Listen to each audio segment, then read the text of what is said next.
الشیطان الرجیم پناہ مانگتا ہوں میں اللہ کی شیطان مردود سے۔ بسم اللہ الرحمن الرحیم شروع اللہ کا نام لے کر جو بڑا مہربان نہایت رحم والا ہے۔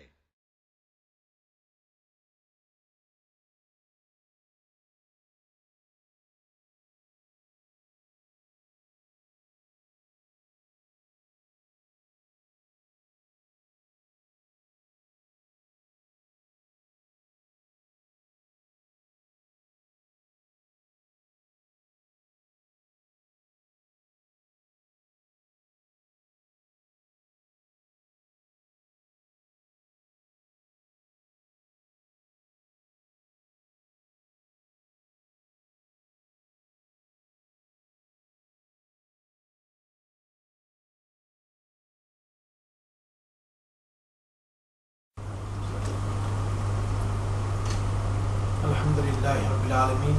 والصلاة والسلام علی اشرف الانبیاء والمرسلین ورحمۃ اللہ للعالمین سیدنا محمد وعلی آلہ الطیبین واصحابہ الطاہرین اللہم صلی علی محمد وعلی آل محمد کما صلیت علی ابراہیم وعلی آل ابراہیم انک حمید مجید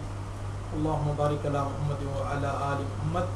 کما بارکت علی ابراہیم وعلی آل ابراہیم فی العالمین انک حمید مجید اما بعد قال اللہ تبارک وتعالی فی القرآن المجید والفرقان الحمید اعوذ باللہ السمیع العلیم من الشیطان الرجیم بسم اللہ الرحمن الرحیم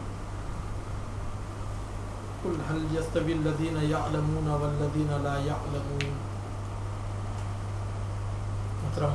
بزرگوں، دوستوں، پیارے بھائیوں و امتیان رسول اکرم صلی اللہ علیہ وسلم، مدارس کھل چکے ہیں اور بچے مدرسے کی طرف لوٹ رہے ہیں اور تعلیم کا آغاز بہت سارے اسکولوں میں ہو چکا ہے یا ہونے والا ہے۔ میرے محترم دوستو، آئیے آج کی اس مجلس میں علم کی اسلام میں کیا اہمیت ہے۔ میرے محترم دوستو، اسلام علم کا ہی نام ہے اور دین، شریعت، کتاب و سنت اسی کو علم کہتے ہیں، اور اسی لیے اللہ تعالیٰ نے فرمایا انما یخشی اللہ من عبادہ العلماء، کہ اللہ تعالیٰ سے اس کے بندوں میں وہ ڈرتے ہیں جو کہ علماء ہیں، علم والے ہیں۔ سب سے بڑا علم تو یہ ہے کہ آدمی اپنے رب کو پہچانے اور اپنے خالق و مالک کو جانے، اس کے احکام کی اطاعت کرے، اس کے رسول جناب محمد رسول اللہ صلی اللہ علیہ وسلم کی اتباع و پیروی کرے، اور اللہ تعالیٰ نے جو حلال چیزیں کی ہیں تو اس پر عمل کرے، اور جن چیزوں کو حرام قرار دیا ہے اس سے بچے۔ یہی سب سے بڑا علم ہے۔ اور اگر کوئی شخص یہ نہ جانے، چاہے وہ کس قدر ہی دنیا کا علم ازبر کر لے، تو وہ اللہ کی نظر میں اور اسلام کی نظر میں، دین اور شریعت کی نظر میں نرا جاہل ہے، دو پیروں کا حیوان ہے، اور اس کے علاوہ اس کی حیثیت اللہ تعالیٰ کے پاس کچھ بھی نہیں۔ اللہ رب العالمین نے کفار و مشرکین کے تعلق سے فرمایا لَهُمْ قُلُوبٌ لَا يَفْقَهُونَ بِهَا وَلَهُمْ آذَانٌ لَا يَسْمَعُونَ بِهَا وَلَهُمْ عَيْنٌ لَا يُبْصِرُونَ بِهَا أُولَٰئِكَ كَالْأَنْعَامِ بَلْ هُمْ أَضَلُّ، کہ دل ہیں سمجھتے نہیں ہیں،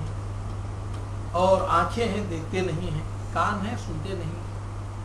یہ لوگ جانور ہیں بلکہ جانوروں سے بھی گئے ہوئے ہیں۔ تو میرے محترم دوستو، اللہ رب العالمین ایک اور جگہ فرماتا ہے قُلْ هَلْ يَسْتَوِي الَّذِينَ يَعْلَمُونَ وَالَّذِينَ لَا يَعْلَمُونَ۔ اے جناب محمد رسول اللہ صلی اللہ علیہ وسلم، آپ کہتی تھی کہ کیا علم والے اور جاہل دونوں برابر ہو سکتے ہیں؟ ہرگز نہیں ہو سکتے۔ جس طرح روشنی اور تاریکی ایک نہیں ہو سکتے، اور چھایا اور دھوپ دونوں ایک برابر نہیں ہو سکتے، اور زندہ اور مردہ دونوں ایک نہیں ہو سکتے، اور بینا اور نابینا دونوں ایک نہیں ہو سکتے، تو اسی طرح ایک علم رکھنے والا شخص اور ایسا شخص جس کے پاس علم نہ ہو، تو یہ دونوں کبھی برابر نہیں ہو سکتے۔ اور اللہ کے رسول جناب محمد رسول اللہ صلی اللہ علیہ وسلم پر اللہ رب العالمین نے سب سے پہلی جو وحی نازل فرمائی ہے تو اس میں پڑھنے کی ہی تاکید کی ہے. آپ علیہ السلام پر جو پہلی وحی کے پہلے الفاظ نازل ہوئے اقرا باسم ربک الذی خلق خلق الانسان من علق اقرا وربک الاکرم الذی علم بالقلم علم الانسان ما لم یعلم. اے جناب محمد رسول اللہ صلی اللہ علیہ وسلم اقرا باسم ربک الذی خلق، آپ اپنے اس پروردگار کے نام سے پڑھیے جس نے کہ ساری کائنات کو پیدا کیا. خلق الانسان من علق، اور انسان کو پیدا کیا جمے ہوئے خون کے لوچنے سے. اقرا وربک الاکرم، آپ پڑھیے، آپ کا پروردگار بڑا ہی باعزت، الذی علم بالقلم، اس نے کہ قلم کے ذریعے سے اللہ تعالیٰ نے انسان کو سکھایا. علم الانسان ما لم یعلم، اور انسان کو اس قلم کے ذریعے سے وہ چیزیں سکھائی جسے کہ وہ جانتا نہیں. اور اللہ تعالیٰ نے قلم کی قرآن مجید میں قسم کھائی، نون والقلم وما یسطرون، کہ نون قسم ہے قلم کی، وما یسطرون، اور اس قلم سے جو کچھ لکھتے ہیں تو اس کی میں قسم کھاتا ہوں. اللہ رب العالمین نے قسم کھائی. اور ایک حدیث میں آپ علیہ السلام نے فرمایا اول ما خلق اللہ القلم فقال له اکتب فقال ما اکتب قال اکتب مقادر القلم. اللہ تعالیٰ نے اس کائنات میں سب سے پہلے قلم کو پیدا کیا اور پیدا کر کے کہا کہ تو لکھ. اس نے کہا کہ یا اللہ میں کیا لکھوں؟ اللہ تعالیٰ نے حکم دیا اکتب مقادر الخلق، مخلوق کی تقدیر کو تو لکھ. تو ابھی یہ کائنات پیدا ہونے سے پہلے اللہ رب العالمین نے مخلوق کی تقدیروں کو لکھ دیا ہے. میرے محترم دوستو، میرے اور آپ کے آقا جناب محمد رسول اللہ صلی اللہ علیہ وسلم نے علم حاصل کرنا مسلمانوں کے لیے فرض قرار دیا. آپ علیہ السلام نے فرمایا طلب العلم فریضۃ علی کل مسلم، علم کا حاصل کرنا ہر مسلمان پر فرض ہے. جس طرح کھانے کے بغیر کوئی آدمی زندہ نہیں رہ سکتا، بالکل علم کے بغیر بھی کوئی شخص نہ تو اللہ کو جان سکتا ہے، نہ تو دین کو جان سکتا ہے، نہ تو ایمان کو جان سکتا ہے، کسی چیز کو جان نہیں سکتا. اور اللہ کے رسول جناب محمد رسول اللہ صلی اللہ علیہ وسلم نے علم میں صرف عربی ہی نہیں بلکہ اس زمانے میں جتنے بھی علوم تھے، حتیٰ کہ جو ہیبرو زبان تھی، عبرانی زبان، اللہ کے رسول صلی اللہ علیہ وسلم نے حضرت زید بن ثابت رضی اللہ تعالیٰ عنہ کو حکم دیا کہ اے زید بن ثابت، تم عبرانی زبان کو سیکھو، اس لیے کہ مجھے ان یہودیوں پر کوئی بھروسہ نہیں. وہ لوگ عبرانی زبان میں پڑھتے تھے اور اس کا عربی ترجمہ اپنے طرف سے کرتے تھے، جیسے وہ چاہتے تھے ویسا ترجمہ کرتے تھے. اللہ کے رسول صلی اللہ علیہ وسلم نے فرمایا کہ تم عبرانی زبان سیکھو. حضرت زید بن ثابت رضی اللہ تعالیٰ عنہ نے 1 مہینے کے اندر عبرانی زبان لکھنا پڑھنا سیکھا. اور جنگ بدر میں جب کفار و مشرکین قید کیے گئے تو اللہ کے رسول صلی اللہ علیہ وسلم نے جو مشرکین پڑھنا لکھنا جانتے تھے، آپ علیہ السلام نے فرمایا کہ جو تم میں سے پڑھنا لکھنا جانتا ہے وہ مدینہ منورہ کے 10 بچوں کو وہ پڑھنا لکھنا سکھا دے، اس کے بعد وہ خود بخود آزاد ہو. حالانکہ اس وقت مسلمانوں کو پیسوں کی سخت ضرورت تھی، مالی مشکل، لیکن اللہ کے رسول جناب محمد رسول اللہ صلی اللہ علیہ وسلم نے ان مالی مشکلات کو اپنے جگہ پر رکھ کر آپ علیہ السلام نے فرمایا کہ جو قیدی 10 بچوں کو پڑھنا لکھنا سکھا دے گا تو پڑھنا لکھنا سیکھ لیں گے، تو اس کے بعد وہ خود بخود آزاد ہوں. میرے محترم دوستو، اور حضرات صحابہ کرام رضوان اللہ علیہ علم کے لیے حضرت ابوبکر، حضرت عمر رضی اللہ تعالیٰ عنہ، انہوں نے باری مقرر کر رکھی تھی کہ ایک دن میں دھندا پانی کروں گا، تو اور دوسرا اللہ کے رسول صلی اللہ علیہ وسلم کی خدمت کریں. حضرت ابوبکر رضی اللہ تعالیٰ عنہ اللہ کے رسول صلی اللہ علیہ وسلم کے پاس رہتے، حضرت عمر رضی اللہ تعالیٰ عنہ اس دن دھندا کرتے، اور پھر دوسرے دن حضرت عمر رضی اللہ تعالیٰ عنہ اللہ کے رسول صلی اللہ علیہ وسلم کی خدمت کر رہے تھے، اور حضرت ابوبکر رضی اللہ تعالیٰ عنہ کاروبار میں. اور یہ دونوں رات میں مل کر جو کچھ اللہ کے رسول صلی اللہ علیہ وسلم سے علم سیکھا ہے وہ ایک دوسرے کو سکھا. حضرت ابو ہریرہ رضی اللہ تعالیٰ عنہ کا عالم تو یہ تھا کہ انہوں نے بھوک پیاس تنگی ترشی سب کچھ برداشت کر لیا، کبھی اللہ کے رسول جناب محمد رسول اللہ صلی اللہ علیہ وسلم کی چوکھٹ نہیں چھوڑی۔ ان کا عالم یہ تھا کہ ایک مرتبہ سخت سردی، سخت آندھی اور سخت تاریک رات میں اللہ کے رسول صلی اللہ علیہ وسلم نے فرمایا میں یاخذ عنی ہؤلاء الکلمات، کون ہے جو کہ مجھ سے ان باتوں کو سیکھے۔ حضرت ابو ہریرہ رضی اللہ تعالیٰ عنہ وہیں پڑے ہوئے تھے، آج کہ اللہ کے رسول صلی اللہ علیہ وسلم میں تو اسی لیے آپ کے دہلیز پر پڑا ہوا ہوں کہ کب آپ کی زبان مبارکہ سے الفاظ نکلے اور کب میں اپنے لوح دل میں اسے محفوظ کروں۔ اللہ کے رسول صلی اللہ علیہ وسلم مجھے پتا تھا کہ اس کڑاکے کی ٹھنڈی میں اور اس سخت آندھی میں اور اس سخت کڑاکے کی سردی اور ٹھنڈی رات میں اور اس تاریکی میں سوائے تمہارے یہاں پر کوئی مجھے نہیں۔ یہی حضرت ابو ہریرہ رضی اللہ تعالیٰ عنہ تھے کہ خود فرمایا کرتے تھے اگرچہ کہ میں اللہ کے رسول صلی اللہ علیہ وسلم کے پاس یعنی چند سال رہا، 3-4 سال وہ رہے، لیکن میں کنت التزم بباب رسول اللہ صلی اللہ علیہ وسلم، میں اللہ کے رسول صلی اللہ علیہ وسلم کے دروازے سے چپکا رہتا تھا کہ آپ علیہ الصلوۃ والسلام ہو سکتا ہے کہ کوئی بات آپ علیہ الصلوۃ والسلام کی زبان مبارکہ سے نکلے اور وہ مجھ تک نہ پہنچ سکے۔ تو چنانچہ عالم یہ تھا کہ کمانے دمانے کے لیے بھی نہیں جاتے تھے، بھوک در بھوک گزارا کر لیتے، اور عالم یہ ہوتا کسی سے مانگتے بھی نہیں تھے،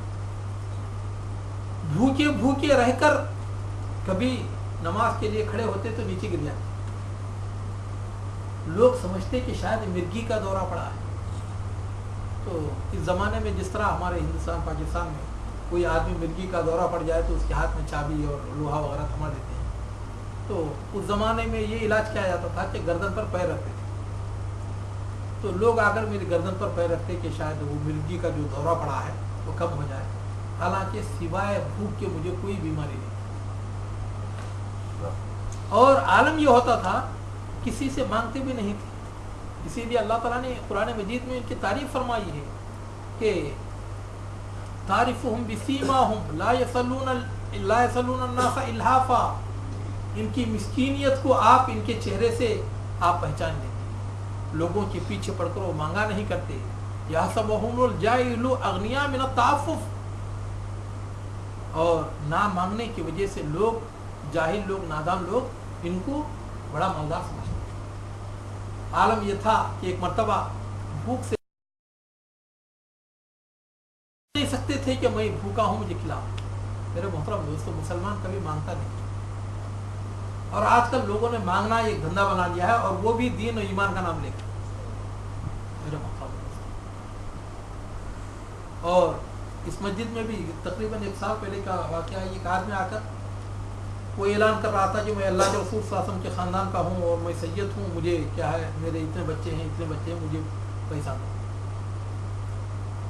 مانگ وہ رہا تھا، شرم مجھے آ رہی کہ اللہ کے رسول صلی اللہ علیہ وسلم کا خاندان کا ہو کر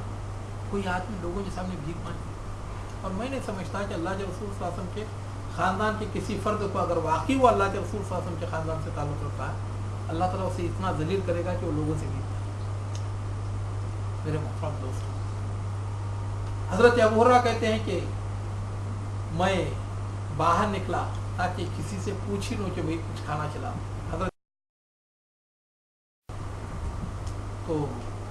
میں نے ان سے کہا کہ حضرت یہ آیت کا مطلب کیا ہے؟ وہ یؤثرون علی انفسہم ولو کان بہم خصاصہ، کہ خود تنگی برداشت کر کے وہ دوسرے لوگوں کے لیے اپنے آپ پر ایثار کرتے ہیں، خود بھوکے رہ کر دوسروں کو کھانا کھلاتے ہیں۔ تو اس آیت کا مطلب یہ تھا، حضرت ابوبکر رضی اللہ تعالیٰ عنہ نے اس کا مطلب بیان کیا اور چل گئے۔ پھر حضرت عمر رضی اللہ تعالیٰ عنہ آئے تو ان سے بھی اور چل گئے۔ کہتے ہیں کہ مجھے ان دونوں سے زیادہ اس کا معنی مطلب میں اچھی طرح جانتا تھا، لیکن مقصود کیا تھا کہ جو افلاس کا پردہ مجھ پر پڑا ہوا ہے